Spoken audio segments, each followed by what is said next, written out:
तो जैसा कि आपने नोवेल के लास्ट पार्ट के अंदर देखा था कि मिस फेंग और जियान के बीच में गर्मागर्मी स्टार्ट हो गई थी, इस वजह से क्वीन मेडुसा और बाकी की संधि जियान को बचाने के लिए उसके सामने आ जाती हैं। तो ये देखिए फेंग्स टाइप का बंदा लू चेंग होता है, वो भी बोलता है कि अगर ग्रुप में फाइट होती है तो फिर तुम लोग हमारा सामना नहीं कर पाओगे, हम लोग तुम्हें मार मार के भूत बना देंगे। और ये बात पूरी तरीके से सच भी होती है, क्योंकि उसके पास काफी सारे वॉरियर थे जो कि काफी स्ट्रॉन्ग भी थे। मगर तभी जो यूनियन होती है वो अपने सभी वॉरियर के साथ आ जाती है और फर्स्ट जनरल बोलते हैं अगर बेटे जीजा के साथ गैंगबैंग करने की सोच रहे हो तो फिर बेटे हम लोग तुम्हारे साथ गैंगबैंग कर देंगे। इस वजह से औकात में जैसे उनके जो लुचेंग का गैंगबैंग करने का जो सपना होता है वो टूट जाता है और वो मिस फेंग से बोलता है कि 1v1 कर लो। तो मिस फेंग भी जियान को चैलेंज कर देती है, जैसे उनके जियान के चेहरे पे स्माइल आ जाती है और वो देखता है अपनी सुंदरी तरफ और उनसे बोलता है अरे मेरी क्यूटीज और मेरी रानियों थोड़ा सा साइड में हट जाइए, क्योंकि अब टाइम आ चुका है भौकाल दिखाने का, क्योंकि हम लोग जाने वाले हैं एंशिएंट बुद्धिस्ट हार्ट को लेने के लिए। इस वजह से सभी के दिल में ये बात को बैठाना बहुत ही जरूरी है। हम कोई ऐसी वैसी सेक्शन नहीं है, हमसे कोई भिड़ेगा तो फिर हम उसे मार मार के नानी याद दिला देंगे। इस वजह से औताद में मित्तल औताद में। और इसी वजह से जो जियान होता है वो मिस फेंग के सामने आ जाता है और बोलता है जैसा आप बोले मिस फेंग, हमें आपका ये आदेश मंजूर है। और पे जियान की अब जो हवा होती है एकदम से आइसी कोल्ड हो चुकी होती है, वो काफी ब्रूटल लग रहा होता है और साथ ही वो अभी एकदम फुल कॉन्फिडेंस में होता है कि वो मिस फेंग को बहुत ही बुरी तरीके से बचाने वाला है। भले उसको अभी के लिए इस बात का आइडिया नहीं कि मिस फेंग की जो पावर हो सडनली इतनी ज्यादा कैसे बढ़ गई, मगर फिर भी वो इतना तो बहुत ही अच्छे से जानता है। भले वो 3 चेंजेस डाउजूम पे पहुंच चुकी है, मगर फिर वो 9 स्टार पे होने के बावजूद भी उन्हें बहुत ही आसानी से हरा सकता है, क्योंकि जन किसी नॉर्मल वॉरियर की तरह नहीं है, क्योंकि उसकी जो दुई की वो काफी ज्यादा इंटेंस है। लेकिन अभी के लिए इस फाइट को लेकर जियान जितना कॉन्फिडेंस में उससे ज्यादा कॉन्फिडेंस में होती है मिस फेंग। इस वजह से उनके चेहरे पे एक बड़ी सी स्माइल होती है और बोलते कि अब तेरी खैर नहीं, और फिर तुरंत ही अपनी बॉडी के ऊपर अपनी दुई को लपेटती और अपने फिर से दुपट्टा को निकाल लेती और उनसे हमला कर देती जियान के ऊपर, जो कि बहुत ही फास्ट तरीके से जियान की तरफ बढ़ रहे होती है स्पेस को चीरती हुए। मगर जियान को उनकी फिर भी कोई भी परवाह नहीं होती, उनके ऊपर वो कोई भी एक्शन वगैरह नहीं लेता है, बस वो अपनी बॉडी को हेवली फिल्म से कवर कर लेता है, जिस वजह से जो दुपट्टा वाला अटैक होता है वो जियान की जैसे 1 मीटर के एरिया के अंदर आता है वो तुरंत ही जल जाता है। ये देख के मिस फेंग को बिल्कुल भी हैरानी नहीं होती, वहीं पे जो जियान होता है वो एकदम फुल कॉन्फिडेंस में खड़ा होता है। इस वजह से जियान की जो सुंदरी की टोली होती है वो भी एकदम फुल चिल होती है। मगर यहाँ पे दूसरी पार्टी की बात की तो उन्हें अभी के लिए मिस फेंग के ऊपर पूरा ट्रस्ट था कि वो जियान को डेफिनेटली बचा सकती, मगर अभी के लिए थोड़ी सी चिंता में होती है, क्योंकि जिन अभी के लिए इतना रिलैक्स में खड़ा है जैसे कि अभी के लिए पार्क में लड़कियों को ताड़ने के लिए आया है, किसी भी चीज की कोई भी टेंशन नहीं है। और ये बात मिस फेंग को ही काफी तो परेशान कर रही थी और वो अपने मन में बोलती कि अभी के लिए मेरा जो लेवल बढ़ चुका है उसके बाद भी मैं क्या जियान की कंपेरिजन नहीं हूँ। और इसे सोचती कि उनका जो पारा होता है एकदम से फुल हाई हो जाता है और वो रिलीज कर देती अपनी पूरी ट्रू स्ट्रेंथ को। इस वजह से उनकी बॉडी के अंदर से और बाहर निकलता एक बड़े से फिनिक्स के अंदर कन्वर्ट हो जाता है, जो कि जोर जोर की दौड़ मार रहा होता है, जिस वजह से उसकी बॉडी के अंदर से निकल रहा होता है एक बहुत ही पावरफुल एंशिएंट ऑरा। तभी जो बड़ा सा फिनिक्स होता है वो अपने विंग्स को फ्लैप करता है, जिस वजह से उसकी जो स्पीड होती है एकदम से रॉकेट हो जाती है और वो कुछ ही पल के अंदर ही जियान के पास पहुंच जाता है। और यहाँ पे जब जियान उस फिनिक्स को अपनी तरफ आती हुई देखकर तो वो भी एकदम फुल सीरियस हो जाता है और उसे एक बात समझ में आ जाती है मिस फेंग की पावर के बढ़ने में एंशिएंट और इसके उस फिनिक्स का कोई ना कोई जरूर हाथ है, क्योंकि जो ऑरा वो एकदम सेम है उस फिनिक्स की तरह। वहीं पे जो मिस फेंग होती है वो जियान के काफी करीब आ चुकी होती है और वो चिल्लाती हुई बोलती कि अब तू मर। और ऐसा इसलिए होता है क्योंकि जियान अभी के लिए उस कंडीशन में खड़ा होता है कि जियान अभी के लिए उस अटैक को डॉज नहीं कर सकता है, उसे उस अटैक को हेड ऑन लेना ही पड़ेगा। लेकिन हमें ये भी पता चलता है कि जो जियान है वो भी उसे डॉज नहीं करना चाहता है और इसी वजह से उसके चेहरे पे स्माइल आ जाती है और वो तुरंत ही अपनी एक हैंड साइन को चेंज करता और इसकी बॉडी के अंदर से निकलने लगती है बहुत ही भयानक गोल्डन लाइट। और उस खतरनाक गोल्डन लाइट को जब आसपास के लोग देखते हैं तो उन सभी की आंखें एकदम से चौड़ी हो जाती हैं। मगर वो अभी के लिए फिर भी कितना भी ट्राई कर ले, मगर वो अभी के लिए अंदर की जियान को नहीं देख पा रहे थे कि अंदर चल क्या रहा है। मगर वहीं पे जो जियान की टोली थी वो बहुत ही अच्छे से देख पा रही थी कि जियान अभी के लिए क्या यूज कर रहा है। और वहीं पे जो बड़ी सी फिनिक्स होती है वो जाके उस जगह पे टकराती जहाँ पे जियान खड़ा हुआ होता है, जिस वजह से वहाँ पे काफी ज्यादा एनर्जी बाइंड निकलती है और जो पूरा प्लेटफॉर्म होता है वो पूरी तरीके से हिल जाता है और आसपास में जो बैठे हुए लोग होते हैं वो अपनी जगह से काफी दूर पीछे खिसक हुए चले जाते हैं। लेकिन तभी एक ब्लास्ट होता है और चारों तरफ धूली धूल फैल जाती है। इस वजह से वहाँ पे जितने भी लोग थे उन्हें अभी के लिए कुछ भी दिखाई नहीं दे रहा होता, मगर वो इतना तो समझ चुके थे इस अटैक को देखकर कि जियान इस अटैक से नहीं बचेगा। इस वजह से वो बोलते हैं ये साला ठरकी लड़का अभी के लिए अपने आप को बहुत बड़ी तोप समझ रहा था, जो जाके सीधा डाउजन के पीक के स्ट्रॉन्गेस्ट अटैक से जाके टकरा गया, जिससे भिड़ने से पहले एक बांगशिंग भी 2 बार सोचेगा, क्योंकि कोई भी इतना बेवकूफ नहीं होता कि इस तरीके के अटैकों को सीधा डायरेक्ट अपनी बॉडी पर ले। और इनपे जो मिस फेंग होती है अटैक करने का तो एकदम फुल कॉन्फिडेंस में होती है और एकदम फुल रिलैक्स हो जाती है। उन्हें ऐसा लग रहा था कि अब तो उन्हें जियान का गेम बचा दिया है, इसलिए एक गहरी सांस लेके अपनी जुल्कों को पीछे फेंक देती हैं और वहां से मुड़ के पीछे की तरफ जाने वाली होती तभी अचानक से जो पूरी धूल होती है एकदम से गायब हो जाती है और वहाँ पे खड़ी हुई सभी लोगों के सामने एक बड़ी सी जाइंट बॉडी अपीयर होती है, जिससे देखिए मिस फेंग की भी हवाइयां उड़ जाती हैं। मगर तभी वो बड़ी सी जाइंट बॉडी होती है वो अपनी जगह से गायब हो जाती है और वहाँ पे आ जाता है एक ह्यूमन फिगर चुटकू सा ठरकी सा, जो कि एकदम फ्लैश की तरह चमकता और सीधा अपीयर होता है मिस फेंग के सामने। और फिर जब मिस फेंग जियान की हालत को देखती तो एकदम पूरी तरीके से हैरान हो जाती है, क्योंकि जियान के कपड़ों में एक खरोच भी नहीं आई होती, वो एकदम टकाटक खड़ा था और वो इन सभी चीजों से सदमे से बाहर आ पाती उससे पहले जियान बना था अपनी उल्टे हाथ का एक रैप्टा घुमा के सीधा मिस फेंग के थोबड़े में जड़ देता, जिस वजह से वहाँ पे बहुत ही शार्प आवाज गूंज जाती पूरी स्टेडियम के अंदर। और वहीं पे जो मिस फेंग होती है उन्हें चांद तारे फूल और सब लोग एक साथ दिखाई दे जाते हैं और अपनी जगह से गोल गोल रानी कितना कितना पानी खेलती हुई काफी दूर चली जाती है और जाकर 100 मीटर दूर एक पहाड़ से जाके टकरा के रुकती है। और अभी के लिए उनका जो एक गाल होता है वो लाल टमाटर बड़े मजेदार वाला बन जाता है और उनके मुंह के साइड से सॉस टपकने लगता है और उनकी जो आंखें थी वो तो एकदम से भौचक्की रह चुकी थी। उन्हें तो अभी के लिए इस तमाचे की पावर पे यकीन ही नहीं हो रहा होता है और अभी के लिए वो चाहे तो एक ही अटैक के अंदर मिस बैंक का गेम बजा सकता है, मगर वो फिर भी मिस बैंक से चिल्लाते हुए बोलता है, ओए चिड़िए, अभी के लिए तुझे अपनी पावर पे इतना घमंड नहीं करना चाहिए, क्योंकि असलियत ये है कि ये जो पावर है तुम्हारे पास वो तुम्हारी खुद की नहीं है, इसलिए ये तुम्हारे लिए ज्यादा काम नहीं आने वाली है। क्योंकि जन इस बात को बहुत ही अच्छे से समझ चुका है, अगर किसी को स्ट्रॉन्ग बनना है तो फिर उसे खुद की पावर पे रिलाई करना होगा। बाहरी पावर या खानदानी पावर से वो आगे नहीं बढ़ सकता है। बस वो देखने में हट्टा कट्टा लग सकता है, मगर उसके सामने कोई स्ट्रॉन्ग वॉरियर आ गया तो उसका तेल निकाल देगा मार मार के। और ऐसे ही उसने जब जाओ जुआन की पावर को लिया तब वो बिल्कुल भी लालची नहीं बना था, चाहता तो वो अपने लेवल को स्ट्रेच करके काफी आगे तक ले जा सकता था, मगर उसने अपनी स्ट्रॉन्ग फाउंडेशन के लिए उस पूरे लेवल को सप्रेस कर दिया। मगर वहीं पे जो मिस पैंग है उनने इसका उल्टा किया, जिस वजह से उनकी जो स्ट्रेंथ है वो अभी के बढ़ तो काफी ज्यादा गई है, मगर वो फिर भी काफी ज्यादा वीक है, क्योंकि ये जो स्ट्रेंथ है वो एक रबड़ की तरह है, जितना खींचोगे वो उतना ज्यादा कमजोर होती जाएगी। और यहाँ पे खड़े हुए जब लोग जियान की इस तरीके एक्शन को देखते कि जियान ने उसे गोल गोल रानी खिला दिया एक ही झापड़ में, तो वो सभी लोग आपस में बातें करने लगते और बोलते लड़का तो बहुत ही ज्यादा रूथलेस है, बताओ इसने एक सुंदर सी लड़की के कैसे उल्टे हाथ का रैप्टा जड़ दिया। मेरे हाथ तो इस सुंदर लड़की के ऊपर कभी भी नहीं उठ पाते, मैं तो इसकी सुंदरता देखते कर इसमें पप्पी वप्पी दे मारता, मगर चांटा तो कभी भी नहीं। ये सुन के उसके साइड में खड़ा हुआ बंदा बोलता, अबे लपक जंगू, तेरे लिए वो सुंदर है मगर उसके पीछे तो देखो,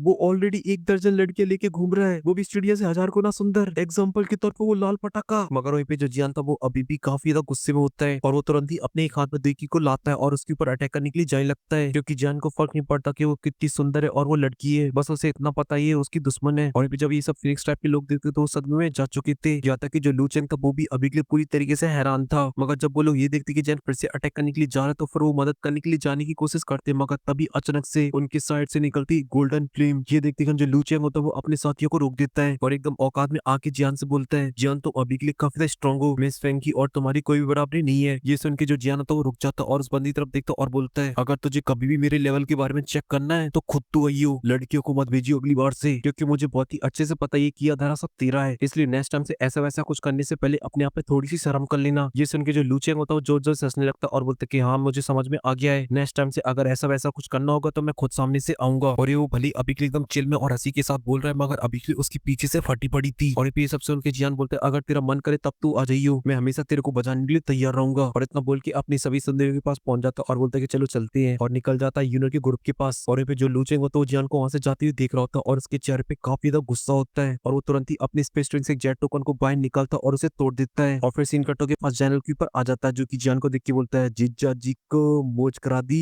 क्योंकि हमको तो लगता था कि हमारा जीजा ठरकी है, मगर हमारा जीजा तो सुंदर लड़कियों को ही बजा देता है, ऐसा कुछ मैंने अपनी लाइफ में पहली बार देखा है। ये सुन के जो जियान एक छोटी सी नोट करके उसे ग्रीट करता है और फिर देखता है उसके साइड में खड़ी यूनर को, जिसके बाद उसके चेहरे पे आ जाती बहुत बड़ी स्माइल। वहीं पे यूनर के चेहरे पे भी आ जाती बड़ी सी स्माइल और बोलती, साइन गागा आपको आने में इस बार काफी देरी हो गई। ये सुन के जो जियान होता है कोई जवाब दे पाता उससे पहले यूनर की नजर जाती जियान के साइड में खड़ी क्वीन मेडुसा के ऊपर और बोलता है, शायद ये बिग सिस्टर काइलीन है। मैंने सही बोला ना, क्योंकि जियान ने आपके बारे में काफी कुछ बताया है मुझे। और जब ये सभी वर्ड क्वीन मेडुसा के कानों में जाती तो वो पूरी तरीके से हैरान हो जाती है, क्योंकि वो बहुत ही अच्छे से जानती है यूनर को, क्योंकि जब वो जीमा एम्पायर के अंदर थी तो जियान के फर्स्ट भाई और सेकंड भाई ने जियान और उसकी बचपन की प्यार यूनर के बारे में काफी कुछ बताया था और बताया था ये प्यार नहीं एक जुनून है। अगर मैं वर्ल्ड के अंदर वो कांड वगैरह नहीं हुआ तो जियान कभी भी क्वीन मेडुसा को अपने साथ खड़े भी नहीं होने देता और वाइट क्वीन मेडुसा नहीं बल्कि यूनर होती। और साथ ही ये बात ही बहुत ही ज्यादा नॉर्मल है कि अभी के लिए जियान के दिल पे जो सबसे ज्यादा कब्जा है वो सिर्फ और सिर्फ यूनर का है, बाकी की छोटे हिस्से के अंदर बाकी की सभी लड़कियां आती हैं। और इन्हीं सभी चीजों की वजह से क्वीन मेडुसा को अभी के लिए ऐसा फील होता है कि वो इन दोनों के बीच में टपक पड़ी है और ये रीजन की वजह से जो क्वीन मेडुसा होती है वो काफी एम्पेरेस होती है और वो अभी के लिए यूनर से आंखें भी नहीं मिला पा रही होती है, बस वो आंखें चुराती हुई यूनर से हमें नॉट कर देती है। और जब जियान भी इस तरह की ऑकवर्ड सिचुएशन को देखता तो वो भी काफी ज्यादा परेशान हो जाता है और बोलता है कि चलो थोड़ा सा कोने यात्रा में चलते हैं। मगर जो गुकलैंड के लोग थे उन्हें अभी के लिए जियान के बारे में काफी ज्यादा इन्फॉर्मेशन होती है, इस वजह से जब उन्होंने क्वीन मेडुसा वर्ड सुना तो तुरंत ही उन लोगों की नजरें भी क्वीन मेडुसा के ऊपर चली जाती हैं, क्योंकि उन्हें बहुत ही अच्छे से पता है कि जियान और क्वीन मेडुसा का क्या रिश्ता है। और जब वो ऊपर से नीचे तक क्वीन मेडुसा को देखते हैं, ये बहुत ही ज्यादा गलत हो रही है, ये तो बहुत ही ज्यादा सुंदर है और ये जियान अभी के दोनों वीडियो को एक साथ मजे ले रहा है। ये देखिए जियान के लिए उनका भाईचारा होता है थोड़ा सा कमजोर पड़ जाता है, क्योंकि जियान अभी के लिए दूसरे का हक छीन रहा है और ऊपर से जो यूनो गुकलैंड की प्रिंसेस है या फिर बोला जाए पूरे बीटीटीएच की प्रिंसेस है, इस वजह से मोस्टली लड़की उसे बस देखती कर उसके प्यार में डूब जाती हैं। इसी वजह से गुकलैंड के जो लौंडे लपाटे वो अभी के लिए उसके लिए जान देने के लिए तैयार है। मगर जो जियान वो अभी के लिए इससे भी संतुष्ट नहीं है, उसने एक और पटाखों को पटा रखा है और वो भी एक नंबर की धमाका। ये देखिए गुकलैंड के जो सभी मेंबर होते हैं उन्हें काफी ज्यादा जलन होने लगती, मगर कोई भी हिम्मत नहीं करता आगे चल के जियान से कुछ भी बोलने की, क्योंकि अभी के लिए यूनिट कुछ नहीं बोल रही है। इस वजह से उनकी भी कुछ भी हिम्मत नहीं हो रही होती जियान से कुछ भी बोलने की। मगर वहीं पे जो यूनिट होती है एकदम से चिल होती है और वो जियान के पीछे खड़े हुए लोग होते हैं उन सभी से मिल रही होती है। जहाँ पे वो लिटिल फी डॉक्टर से मिलती है, यूनियन से मिलती है और फिर उसके बाद उसकी नजर जाती है यूनियन के साइड में खड़ी लड़की पर, जिस वजह से उसके हाव एकदम से चेंज हो जाते हैं और उसके चेहरे की स्माइल भी गायब हो जाती है और वो लड़की कौन है उसका पता चल पाता उससे पहले ये पार्ट खत्म हो जाता है। और इस एपिसोड का जो लास्ट पार्ट होने वाला है नोवेल का, उसके अंदर आने वाला है हून क्लैन का सक्सेसर, जो कि बस अभी के लिए हमें बता दिया गया। वैसे हमें बहुत ही अच्छे से पता है वो नहीं होने वाला है। हून क्लैन का सक्सेसर है चाइनीज गोजो, जो कि यंग जनरेशन के अंदर सबसे ज्यादा टैलेंटेड है अभी के लिए। और फिलहाल के लिए इस वीडियो में सिर्फ इतनी। अगर आपको वीडियो पसंद आई तो प्लीज वीडियो को लाइक कर देना, साथ ही चैनल को भी सब्सक्राइब कर देना और अभी तक आप लोगों ने चैनल की मेंबरशिप नहीं ली है तो वो भी ले लेना।